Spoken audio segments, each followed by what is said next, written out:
Assalamualaikum warahmatullahi wabarakatuh. Kaifa halukum? Apa kabar anak-anak semuanya?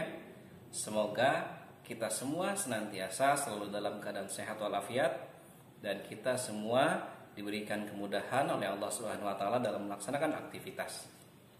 Pertama, kita panjatkan puji syukur hadirat Allah Subhanahu wa taala.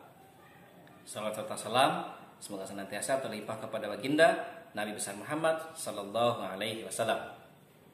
Anak-anak yang dirahmati Allah Subhanahu wa taala, alhamdulillah bertemu kembali bersama Pak Ihya pada kesempatan kali ini di hari Jumat yang penuh dengan keberkahan. Mari kita sama-sama memperbanyak doa di hari Jumat ini dengan harapan mudah-mudahan doa kita dikabulkan oleh Allah Subhanahu wa taala.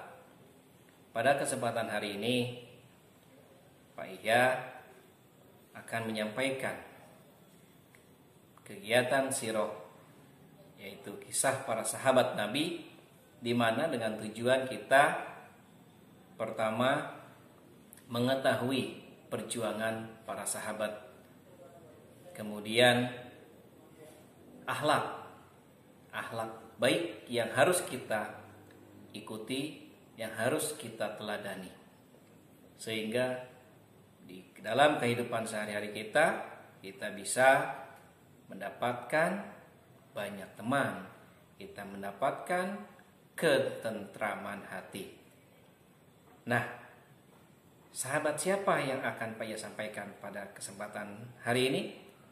Oleh karenanya yang harus dipersiapkan sama kalian adalah buku tulis, dan yang paling utama adalah diri kalian. Buka hati kita semuanya untuk mengikuti kegiatan hari ini. Yuk kita simak kisah sahabat Rasul berikut ini. Anak-anak yang dirahmati Allah Subhanahu wa taala, pada kesempatan pagi hari ini Bapak akan menyampaikan sebuah kisah sahabat Nabi yang pandai. Siapa?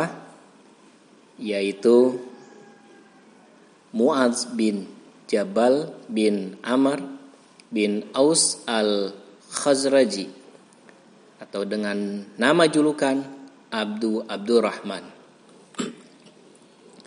Beliau adalah salah seorang sahabat Nabi yang termasuk ke dalam golongan kaum Ansor, yang mana beliau adalah orang pertama masuk Islam, atau yang biasa kita dengar adalah dengan sebutan as-sabiqun al-awwalun, yang dikenal sangat diteladani oleh orang-orang di sekitarnya. Mu'adz adalah sebagai seorang cendekiawan dengan wawasan yang begitu luas dan pemahaman yang mendalam dalam ilmu fikihnya, dan bahkan Rasulullah SAW menyebutnya sebagai sahabat yang paling mengerti yang mana halal dan yang haram. Mu'adz juga merupakan duta besar Islam pertama kali yang dikirim oleh Rasulullah SAW, dan juga merupakan seorang periwayat hadis. Masya Allah.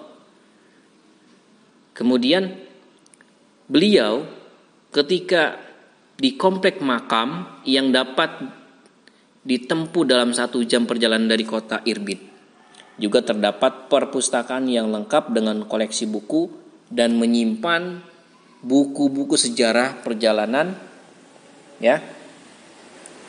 perjalanan kisah para sahabat Rasul. Kemudian Allah Subhanahu wa taala mengkaruniakan kepada Mu'adz bin Jabal ini, yaitu berupa kepandaian berbahasa serta tutur kata yang indah. Masya Allah.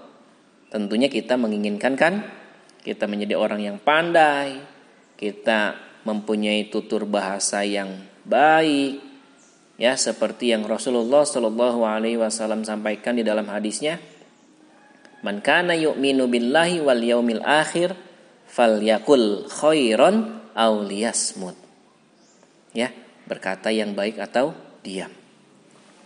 Kemudian Mu'adz adalah termasuk di dalam rombongan yang berjumlah sekitar 72 orang Madinah yang datang berbaiat kepada Rasulullah Shallallahu Alaihi Wasallam.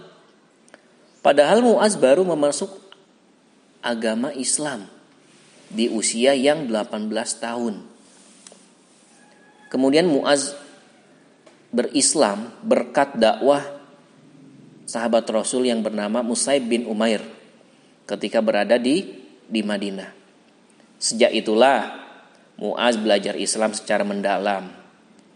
Karena kepandaiannya itu, Mu'adz menjadi cepat dalam memahami agama Islam. Dan beliau menjadi seorang pendakwa Islam di dalam masyarakat Madinah. Ia berhasil mengislamkan beberapa orang sahabat yang terkemuka. Misalnya Amru bin Al-Jamuh. Mu'adz pun sebagai sahabat Rasul ini pernah diminta oleh Rasulullah Shallallahu Alaihi Wasallam untuk membantu mengajarkan agama Islam di Mekah. Ajaran Rasulullah Shallallahu Alaihi Wasallam tentang Islam. Nah, pada saat ajakan Rasulullah Shallallahu Alaihi Wasallam ini karena permintaan masyarakat di Mekah yang ingin memperdalam agama Islam. Oleh karenanya Mu'adz bin Jabal diminta Rasulullah untuk menetap bersama masyarakat di Mekah untuk mengajarkan Al-Quran dan memberikan pemahaman kepada masyarakat di Mekah mengenai agama Allah. Sifat terpuji yang dimiliki oleh Mu'adz sangat terlihat manakala rombongan raja-raja Yaman datang menjumpai Rasulullah agar mengirimkan tenaga pengajar kepada mereka. Rasulullah menyambut baik permintaan raja-raja Yaman. Ya, dan memilih siapa? Mu'adz untuk kembali memegang tugas itu bersama-sama dengan beberapa orang para sahabat lainnya. Nah, setelah beberapa lama berdakwah di Yaman, Mu'adz akhirnya mendapat misi untuk berdakwah di negeri Syam untuk mengajarkan agama Islam ke penduduk negara tersebut. Di zaman pemerintahan Khalifah Umar bin Khattab yang dipimpin oleh gubernur Syam meminta kepada Khalifah untuk mengirimkan guru bagi penduduknya. Lalu Khalifah Umar memanggil beberapa sahabat untuk berdakwah. Nah, Mu'adz pun sebagai tauladan, ya. Pada suatu hari Rasulullah SAW bersabda, "Hai Mu'adz, demi Allah, aku sungguh sayang kepadamu, maka jangan lupa setiap habis sholat mengucapkan, Ya Allah, bantulah aku untuk selalu ingat dan syukur serta beribadah kepadamu dengan ikhlas." Mu'adz pun mengerti dan memahami ajaran tersebut dan telah menerapkannya secara tepat. Pada suatu waktu Mu'adz pernah berdialog dengan Rasulullah SAW. Beliau menyampaikan, "Setiap berada di pagi hari, aku menyangka tidak akan menemui lagi waktu sore. Dan di setiap berada waktu sore, aku menyangka tidak akan mencapai lagi waktu pagi. Untuk itu, yuk kita tetap bersyukur dengan cara melaksanakan apa yang sudah menjadi kewajiban kita sebagai anak muslim, sebagai anak murid, sebagai anak soleh dan solihah. Karena kita tidak pernah tahu.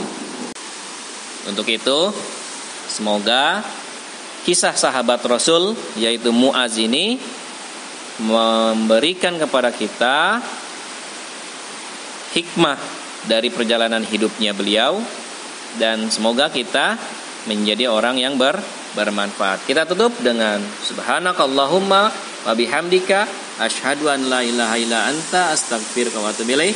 Assalamualaikum warahmatullahi wabarakatuh.